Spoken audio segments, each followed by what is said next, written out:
Jannatiy amallardan biri soliha qizni tarbiya qilish. 3 ta qizni tarbiya qilgan kimga jannat? Otaga jannat. Qarang, qiz qanchalar ne'mat. Qizni mehnati onaga, mukofoti otaga.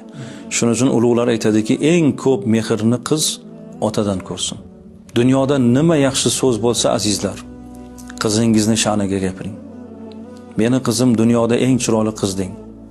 Meni qizim dunyoda eng aqlli qiz deng. Dunyoda eng dono qiz meni qizim deng.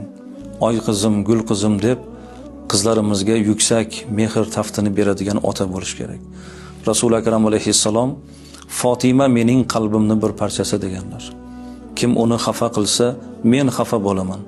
Kim uni xursand qilsa, men xursand bo'laman dedilar.